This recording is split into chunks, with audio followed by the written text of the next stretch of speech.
Published 1753 est. The 15th of November 2017. Updated 1821 est. The 15th of November 2017. The wife of a British explorer who has vanished searching for a remote tribe says the three children keep asking when's daddy coming home. Benedict Allen has failed to return from the Papua New Guinea jungle following a solo expedition to find the last people on the planet who have no contact with the outside world. His family say they are all extremely stressed because he did not start his journey home on Sunday as planned. And they are also very cross with the 57-year-old for refusing to take a phone, a GPS tracking device. Friends plan to scramble a helicopter to search for Mr. Allen amid fears he may have got lost, been bitten by a snake, otherwise been injured or contracted malaria, which he has suffered from in the past. The Czech-born wife of missing explorer Benedict Allen, Lenka, with her children, Natalia 10, Fred 7 and Beatrice, Tom Allen's agent said the tribe he was searching for were a scary, remote and reclusive group, and possibly headhunters.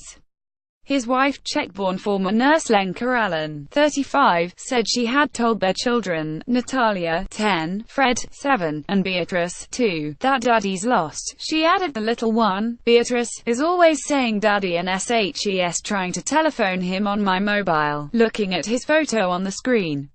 They all sense the tension in the flat and they're worried deep down. The couple at the Harvest Help charity film launch at the Fleming Hotel, London. Two other ones. They are saying, when is daddy coming so we can go shopping, just me and you, and daddy can babysit, that sort of thing. But of course now they know HES in danger, they are seriously worried. The couple recently moved from their home in Richmond, southwest London, to spend a year living in Prague, where Mrs. Allen is up all night anxiously awaiting news of her husband from the other side of the world. It could be he is still tricking an HES fine, she said. But of course everything possible is going through my head, that something has happened to him or HES got malaria. Mrs. Allen said her husband has got lost several times in previous expeditions, but not since settling down and having children. He has been so careful since I married him. He hasn't done anything this scary and slightly reckless. It's the first time that he has gone on his own, she said. He hasn't really shared his plans with me either, or with anyone else, so we don't really know the route he was taking on the way back. It's really scary. That helps done this. I suppose I should have asked for more details, but he just made it like it's all safe before he went off. He doesn't take modern technology because he thinks it spoils the experience, and he can rely on his knowledge of nature and his abilities because he could always just telephone for a helicopter, which is too easy. To an extent it makes sense, but it is a dangerous way of exploring. Mrs. Allen said there had been a possible sighting at a mission station. It was some local person. We are not getting up our hopes. It could be someone else. It is positive having this sort of news. We don't want to get excited, but Hopi someone has seen him. He's out there alive, Hopi. Lenka, with the couple's two eldest children, 10-year-old Natalia and 7-year-old Freddie, am trying to stay positive and hope it's all going to end up well. And he will come out of the jungle soon. Maybe he miscalculated the distance HES going to have cross on the way back, or there could be obstacles. He does know Papua New Guinea and has got contacts there. He got lost there a few years ago, she added. The local police have limited resources. Things happen slowly there. They don't have the resources to go into the jungle and look properly. It's more a question of contacting everyone and getting the word round, so I've got all the hopes, thinking that he is safe and he will manage as he has always done. He does know a lot about the jungle, that's what I'm assuming, but he talks more to his explorer colleagues about the jungle than me. We talk about boring stuff at home. What's for dinner? Mr. Allen's older sister, Katie Pestle, said Lenka is being very brave, but we are both very cross with him. It is typical of him to go off without GPS. If he had that, people would know where to find him. Unfortunately, that is not Benedict's style. He likes to do things the hard way, but he's done loads of expeditions in the past and he knows how to survive. He knows what plants can be eaten and which ones can be used as medicines, and he carries a survival belt with him. Benedict Allen during his expedition to Papua New Guinea. Ms. Pestle, 62, an English teacher at a comprehensive in Bath, said she believed her brother would be safe with the Yafo, a tribe he discovered in Papua New Guinea 30 years ago and was hoping to reach again this time. But she was worried about others he might have encountered on his trip. "You think these jungles are empty, but all sorts of people live there.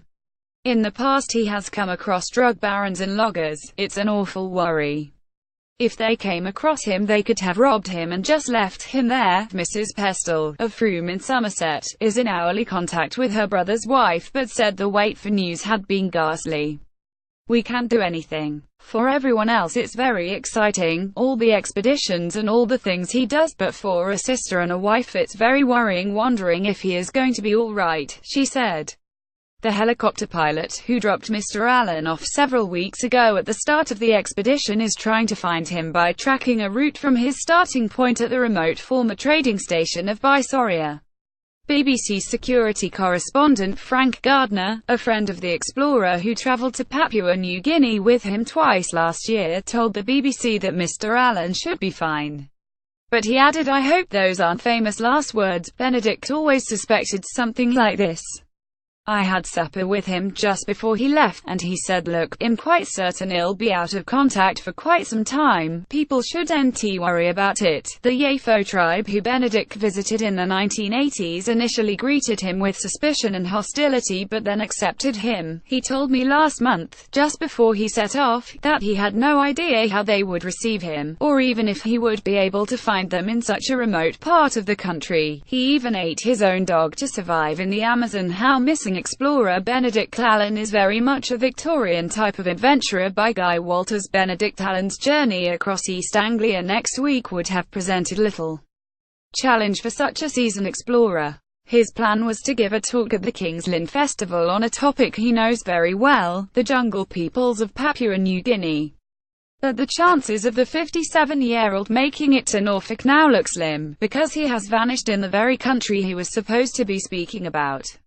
Although many are alarmed, those who have followed Allen's travels through some of the most inhospitable parts of the planet over the past 30 years are more sanguine. After all, he has eaten his dog to avoid starving in the Amazon, been shipwrecked canoeing to Australia, been shot at by drugs hitmen, sewn up a chest wound in Sumatra with a boot-mending kit, trekked more than 600 miles in the far east of Russia during the worst winter in living memory, and even more impressively still, survived sharing the bed of Jerry Hall. Mr. Allen survived by eating his own dog during a 1982 trek across the Brazilian rainforest. "The chances are that Benedict is going to be fine," said his friend and former traveling companion, BBC security correspondent Frank Gardner yesterday.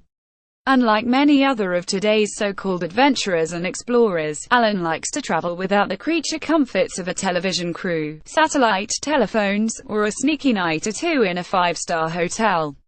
He is very much in the mold of a Victorian adventurer, keen to explore the world almost out of a sense of dynastic duty. "Wanderlust was my family inheritance," he once said. "My family mapped the tropical belt. They fought in it, they built bridges from across it, they edited newspapers and invited Rudyard Kipling out for his first job in it, they flew over it, they wrote books about it, they planted tea on hills of it, raised near Woodford Airfield in Cheshire." Allen's father was a test pilot for the Vulcan bomber. The family later moved to Buckinghamshire, where he attended prep school before going to Bradfield Public School in Berkshire. "It was a very supportive environment for a nonconformist like me," Allen reflected. His appetite for adventure was fired by studying environmental science at the University of East Anglia.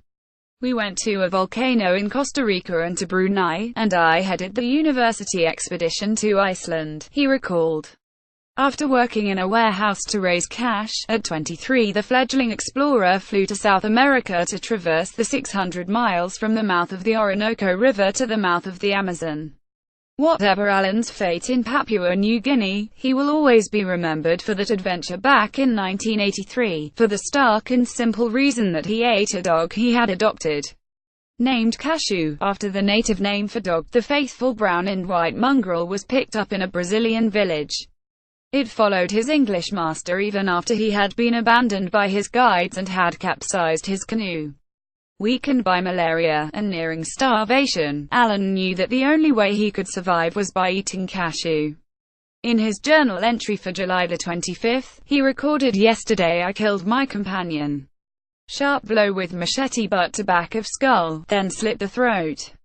4 days later, Alan made it to safety.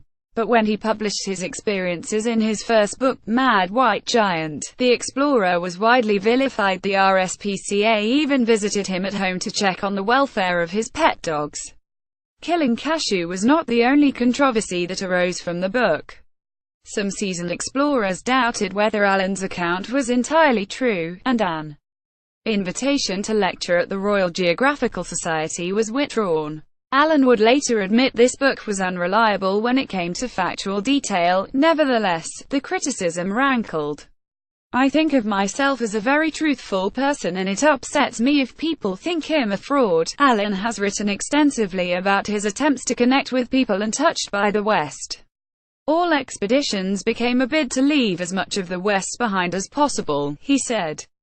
Adventure Benedict Allen standing in the back in Papua New Guinea with the BBC's Frank Gardner front last year. While many of the natives that Allen has encountered over his long career have been friendly, the explorer has found that some are less than welcoming. "When I was crossing the Amazon basin, I found myself being shot at and chased by hitmen," Allen recalled. "They belonged to Pablo Escobar and had been seen by his camp where they were hiding out. I was in a canoe and they were in their boats, so I just had to keep ducking, until I could run into the forest." Allen made it to the trees, and hid among the vegetation. While his expeditions have brought to him great risk, they have also garnered acclaim. He is now a Fellow of the Royal Geographical Society, and regularly appears on television. His good looks have netted him an array of girlfriends, not least the model Hall. "He's well-spoken, posh background and hunky," said one observer a few years ago. He's got some wonderful scars on his body, too. It can only be hoped for the sake of his wife and 3 children that this very eccentric explorer escapes with little more than a few new marks.